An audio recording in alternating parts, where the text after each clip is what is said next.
O livro de Daniel, ele é comumente lembrado pelos grandes livramentos, pelos finais gloriosos que são relatados nos capítulos, principalmente nos capítulos 3 e 6. Ali a fornalha de fogo ardente, a cova dos leões, ou então pelos sonhos e visões com simbologias tão estranhas, com figuras assustadoras, enigmáticas, que aguçam a nossa curiosidade para que possamos entender o que está sendo revelado ali. Mas algo que não pode passar desapercebido, irmãos, e eu espero que até esse ponto onde nós chegamos, que é a 25ª mensagem desse livro, nós já possamos, eu espero que nós já possamos ter esse nível de percepção até aqui. Não pode passar desapercebido que o pano de fundo do livro de Daniel é a aflição, é o sofrimento, é a luta de um povo para que, mesmo diante das pressões que tem recebido em terra estranha, em meio a um reino ao qual eles não pertencem, que mesmo diante dos mais diversos tipos de pressões, lutam para que possam permanecer fiéis e firmes na esperança que foi dada a eles, a esperança da promessa que foi dada a eles como povo de Deus, esperando que essas promessas se cumpram. Daniel não escreveu aquilo que nós encontramos nesses capítulos. Ele não escreveu com o intuito de maravilhar o mundo com histórias envolventes, com finais que pareciam improváveis. Esse não foi o objetivo de Daniel. Daniel, conduzido pelo Espírito Santo de Deus, ele relatou aquilo que nós encontramos neste livro com um objetivo muito específico em sua mente.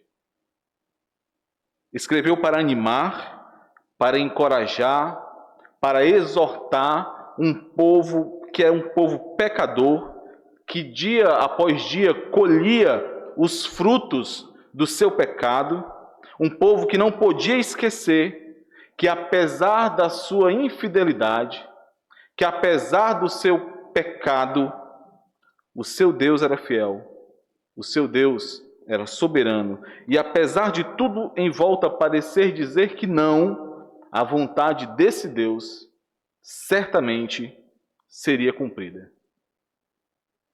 Não é fácil, irmãos, se apegar e confiar na fidelidade e na soberania de Deus, quando tudo te leva a acreditar que Ele não está ouvindo os teus gemidos.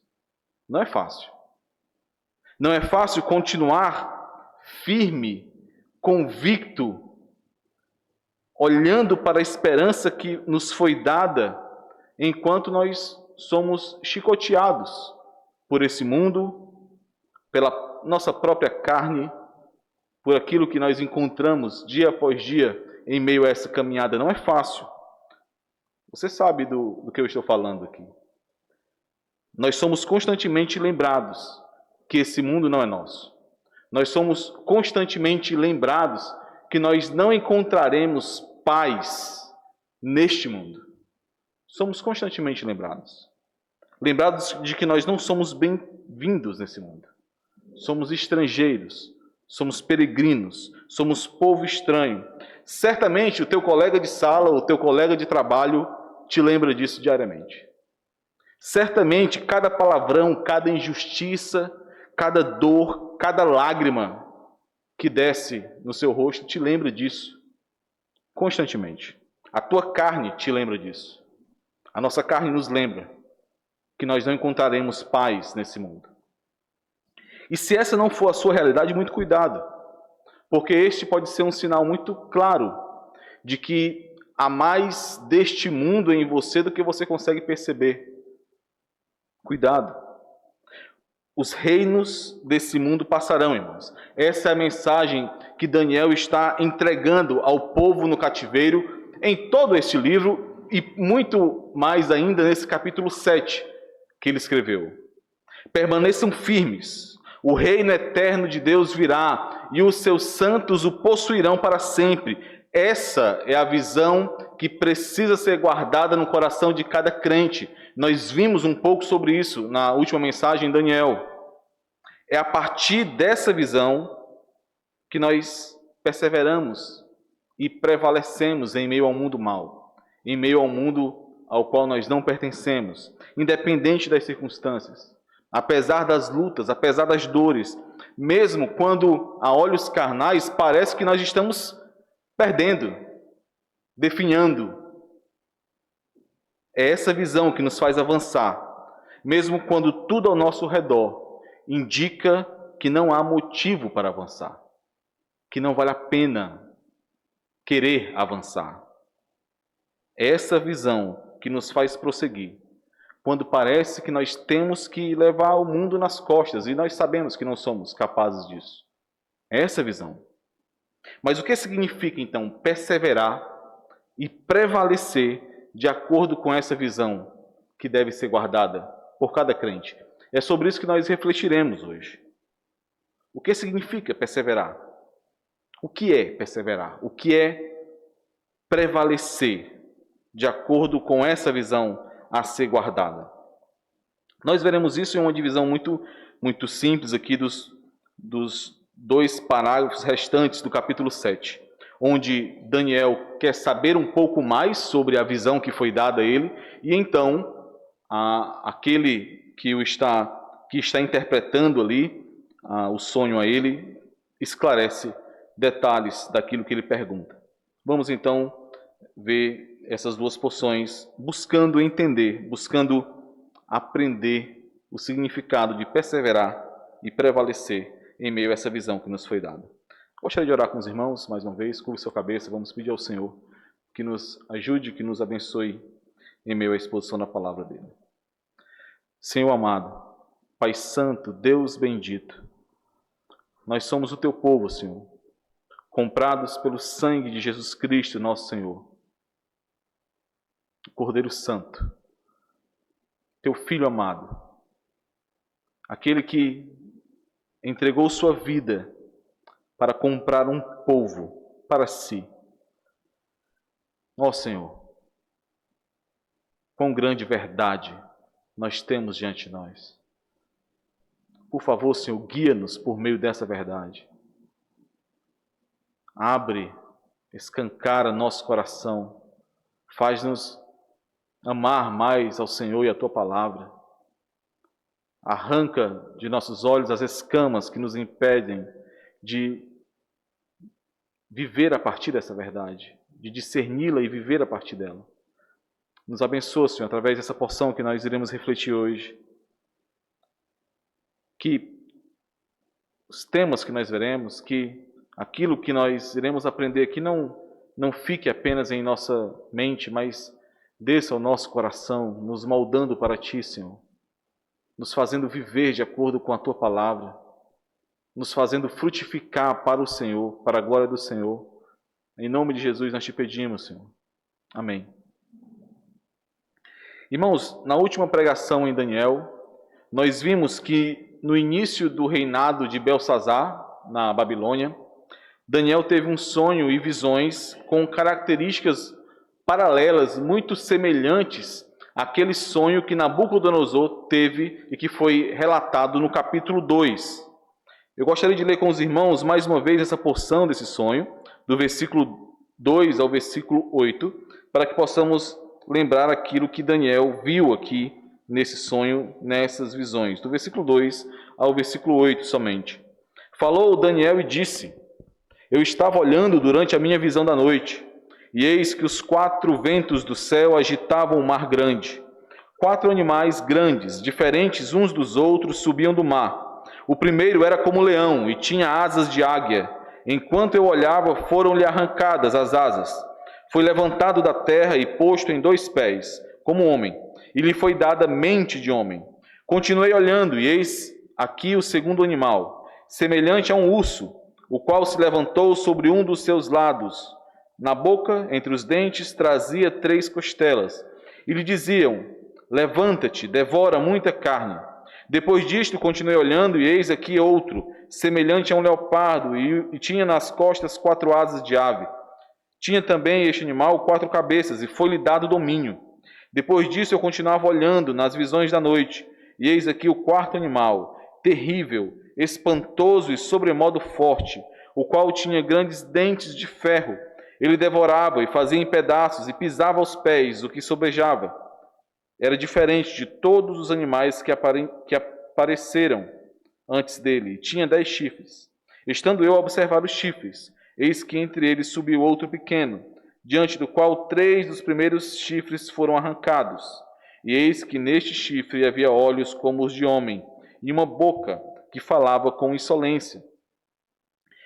Embora a revelação de uma sucessão de reinos humanos até a chegada do reino de Deus já estivesse presente no sonho de Nabucodonosor, que nós vimos no capítulo 2, irmãos, no sonho de Daniel, a perspectiva de Deus sobre estes reinos é apresentada, e nós vimos isso na última mensagem de Daniel. Não há beleza nestes reinos, não há beleza real nesses reinos. Estes são bestas terríveis, ameaçadoras, perigosas.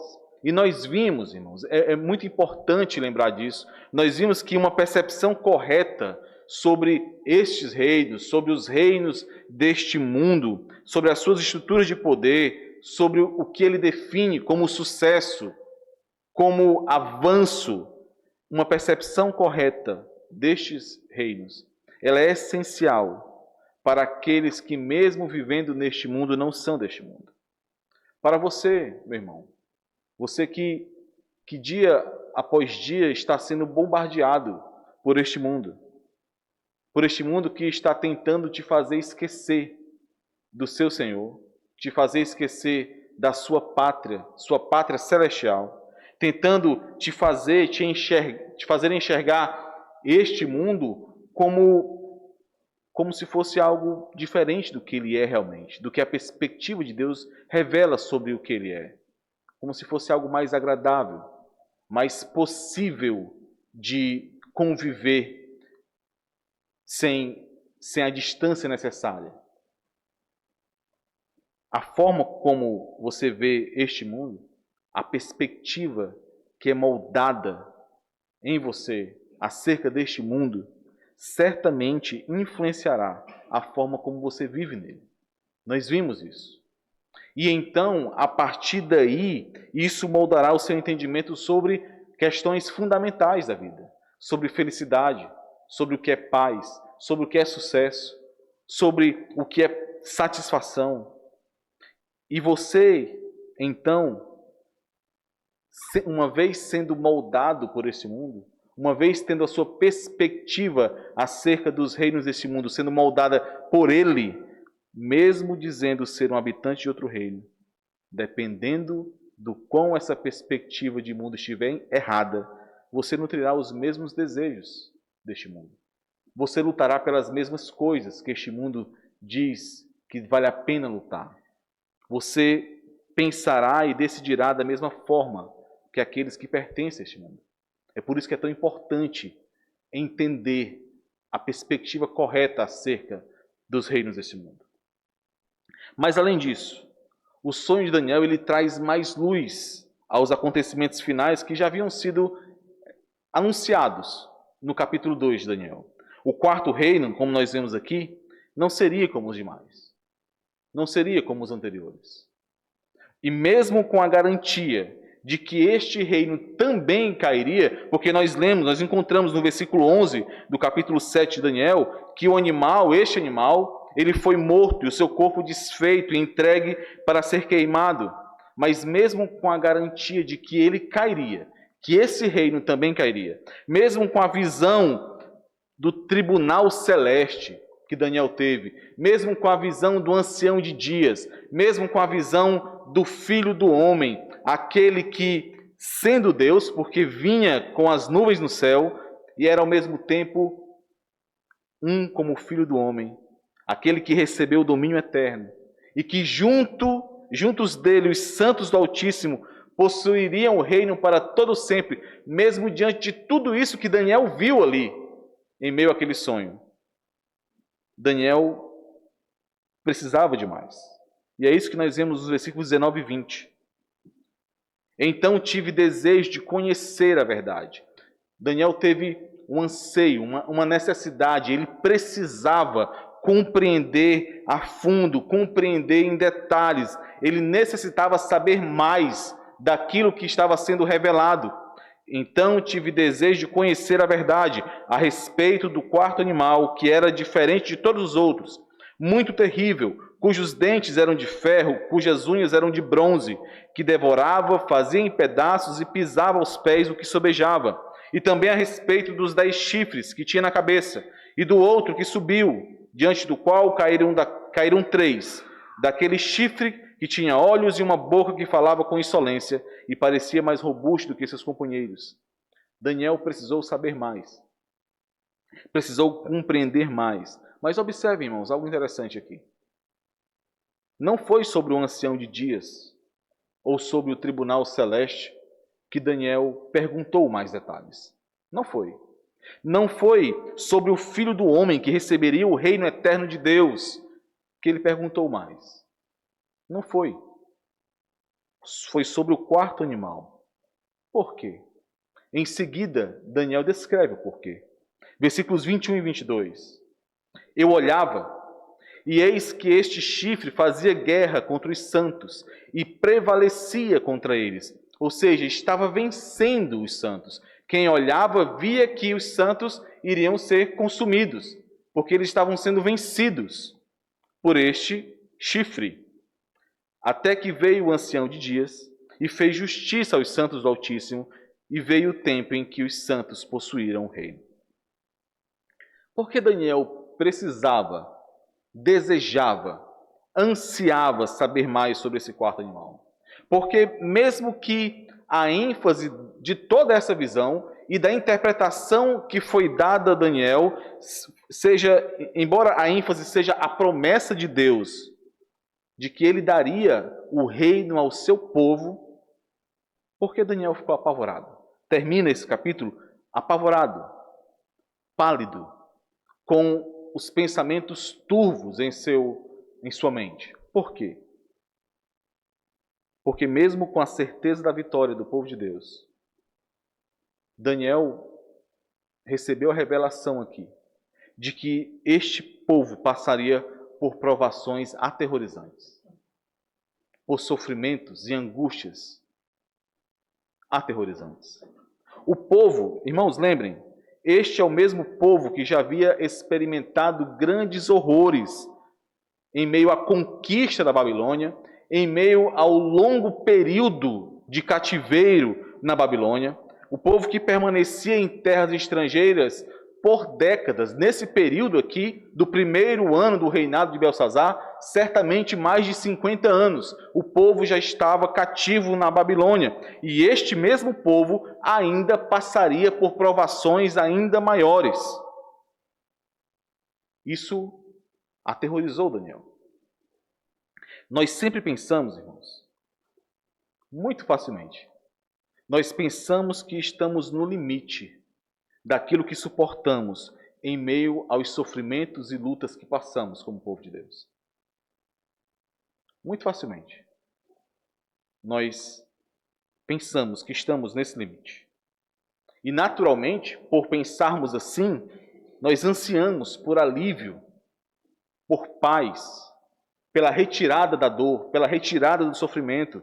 E isso em si, irmãos, isso em si não é pecaminoso. Querer o alívio da dor em si não é pecaminoso. No Getsêmani, por exemplo, o Senhor Jesus ele ansiou pelo alívio da angústia e do sofrimento e fez isso sem pecar. Por quê? Porque o anseio por fazer a vontade do Pai era muito maior do que esse desejo por ter o cálice afastado. Mas aqui, irmãos, neste capítulo 7 de Daniel, nós encontramos uma lição muito importante de todo o livro e que nós, se lermos atentamente, nós perceberemos em todo o livro. Não é o anseio pelo alívio da dor ou por paz que deve encorajar ou motivar a fidelidade do povo de Deus.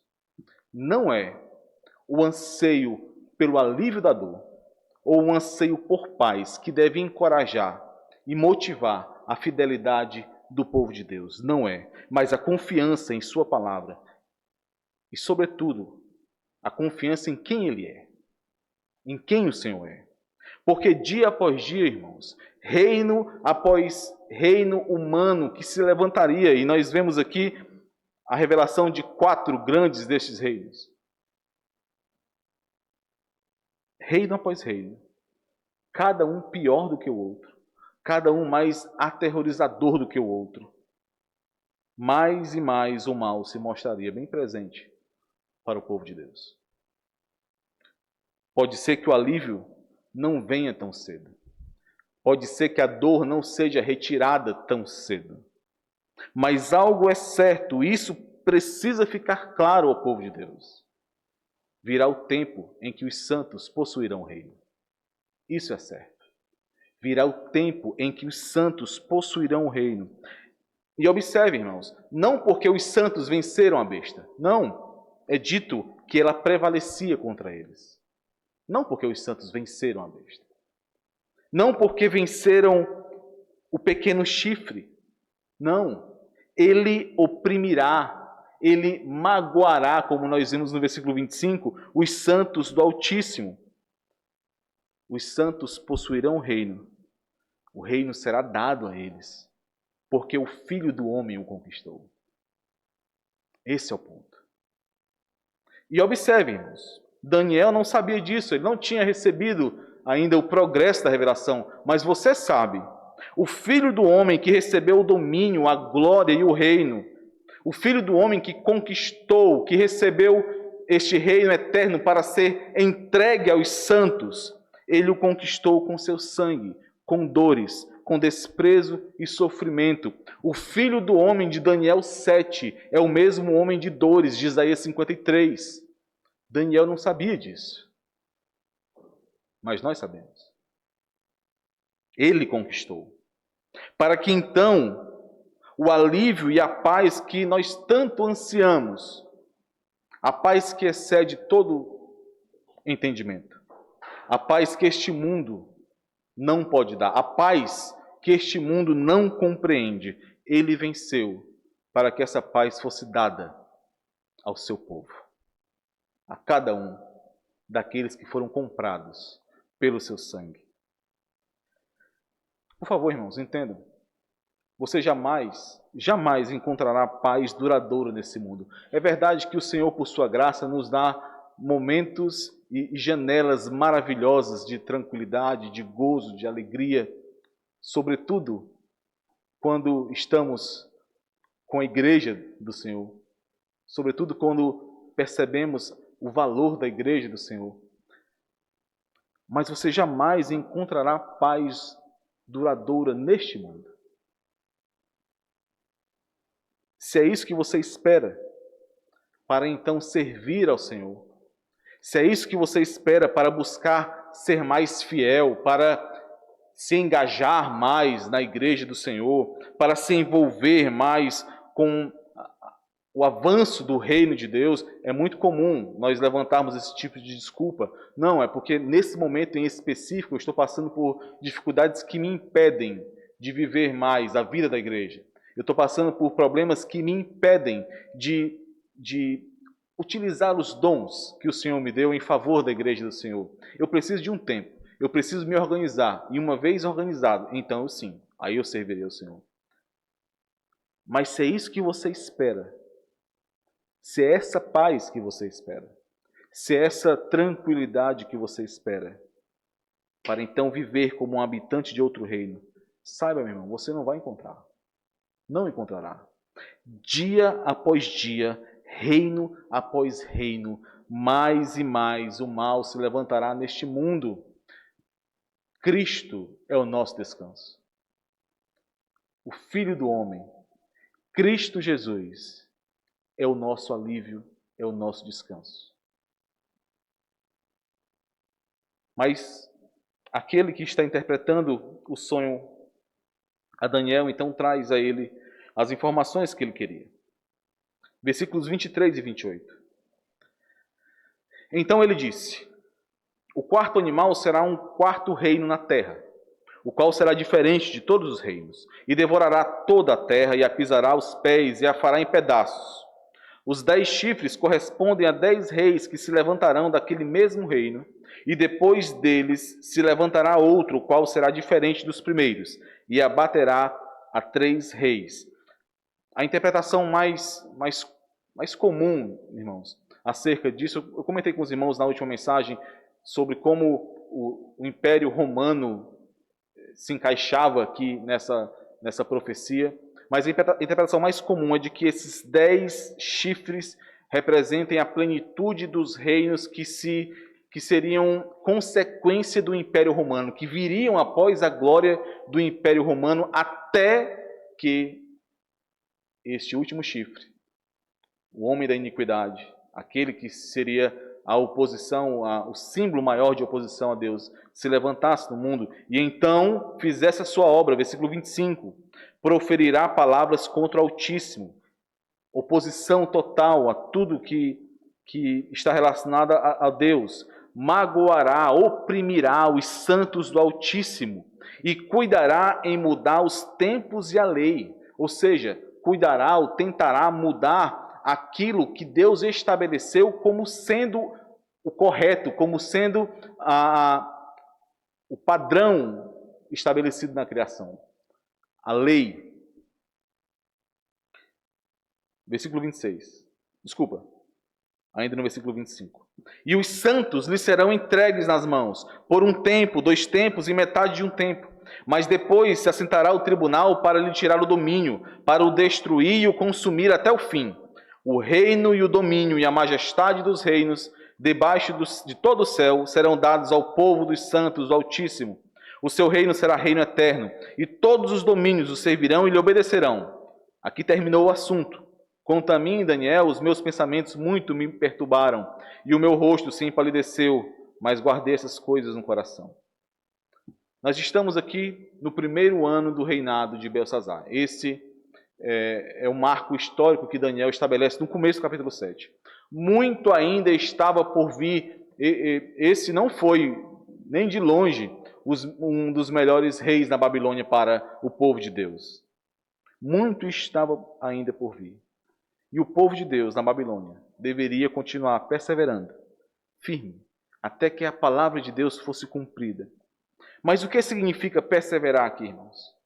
Os irmãos devem lembrar, lá no capítulo 5, da ousadia de Daniel em falar com Belsazar.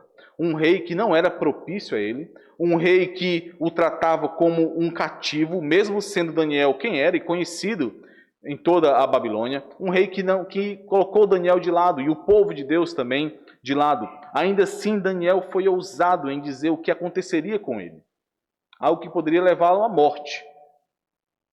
De onde vinha aquela ousadia de Daniel? Da visão que ele recebeu aqui, daquilo que ele recebeu do Senhor aqui.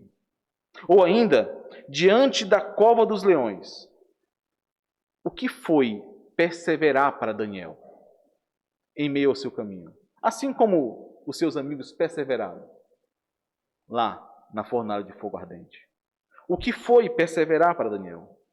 Foi buscar preservar a sua vida a qualquer custo? Foi negociar com o mundo? Não, não foi, irmãos. Perseverar para Daniel foi continuar avançando como quem ele era, habitante de outro reino, apesar das consequências que poderiam chegar até ele. Perseverar para o crente, e essa infelizmente, é algo que nós nos equivocamos muito facilmente. Perseverar não significa se encolher. Perseverar não significa se esconder ou meramente sobreviver a qualquer custo. Geralmente nós associamos perseverar até o fim como suportar até o fim ou resistir até o fim para que então nós possamos chegar lá no fim. Mas percebam aqui um padrão estabelecido em todo o livro de Daniel, irmãos. Perseverar é avançar, é continuar a qualquer custo vivendo de acordo com um habitante de outro reino. Foi isso que Daniel fez, foi isso que seus amigos fizeram, era isso que o povo de Deus precisava fazer, Perseverar é avançar, é derrubar as portas do inferno, é viver como um instrumento de avanço do reino de Deus. Nós cantamos aqui hoje em Igreja Gloriosa, Mateus 16, 18, após o Senhor ali dizer a Pedro que sobre a pedra do fundamento apostólico, sobre aquela pedra ele edificaria a sua igreja e que as portas do inferno não prevaleceriam contra ela. É muito comum a confusão de que prevalecer aqui, nesse versículo, significa dizer que a igreja conseguiria sobreviver às investidas do inferno, conseguiria suportar em meio à luta. Mas não é isso, irmãos. As portas do inferno não prevalecerão, significa que as portas do inferno não conseguirão resistir ao avanço da igreja. Não conseguirão. A igreja avançará, colocará essas portas abaixo, resgatará os seus e vencerá, porque o Filho do Homem venceu. E observem, irmãos, esse versículo lá de Mateus 16, 18, depois os irmãos verificam isso, ele está em um contexto de sofrimento e aflição para o avanço do reino. Foi logo depois desse versículo, desse episódio, que o Senhor Jesus Cristo, ele começou a mostrar aos seus discípulos que era necessário que ele fosse traído, entregue aos sacerdotes e escribas e fariseus, morto e então ressuscitado. Foi após esse versículo, dentro desse contexto, onde a obra do Senhor é revelada aos seus discípulos, que ele também esclarece a eles que todo aquele que quer segui-lo precisa entrar neste mesmo caminho. É logo depois de Mateus 16, 18, que nós vemos aquele versículo. Aquele que quer vir após mim, negue-se a si mesmo, tome a sua cruz e siga-me. Perseverar nunca significará, implicará, perseverar nunca será um sinônimo de ficar apático, escondido, camuflado em meio a esse mundo. Nunca. Perseverar é avançar. Perseverar nunca significará preservar a si mesmo. Nunca significará não gastar-se. Não. É avançar. É lutar. Isso é perseverar. Foi assim que Daniel e seus amigos perseveraram na Babilônia. É assim que você perseverará neste mundo de trevas. E tudo isso guardando essa visão que nos foi dada. A visão de que nós perseveramos, avançamos, continuamos, não porque somos fortes, não por conta das nossas habilidades, não porque há algo de especial em nós, por nós mesmos, mas perseveraremos e avançaremos e continuaremos vivendo como habitantes de outro reino, porque o Senhor veio e venceu. E também porque Ele virá e completará a sua obra. E é isso que aguardamos. Por isso, perseveramos. E por isso, prevalecemos em um mundo mau. Irmãos, que o Senhor nos conduza em meio a essa visão de perseverança, de firmeza, de luta em favor do Evangelho e do reino do Senhor. Vamos orar. Senhor amado, Pai bendito, nós somos fracos, Senhor, é verdade. Pobres e miseráveis pecadores. Mas o sangue de Cristo Jesus nos resgatou deste reino de trevas. E é para o Senhor que nós vivemos agora. É bem verdade, Senhor, que muito facilmente somos enlaçados ainda por este mundo. Temos nossa visão borrada por aquilo que este mundo lança diante de nós. Mas, por favor, Senhor, em nome de Jesus Cristo, nós te pedimos, ajuda-nos, socorre-nos. Usa, Senhor, teus instrumentos, inclusive as provações e dores, para limpar os nossos olhos, para nos fazer enxergar aquilo que devemos enxergar, lembrar da visão que nos foi dada de filhos de Deus por meio do Cordeiro Santo, o Filho do Homem que venceu. Nos abençoa, Senhor, como igreja do Senhor, povo teu, para que avancemos juntos com o teu reino. Em nome de Jesus. Amém.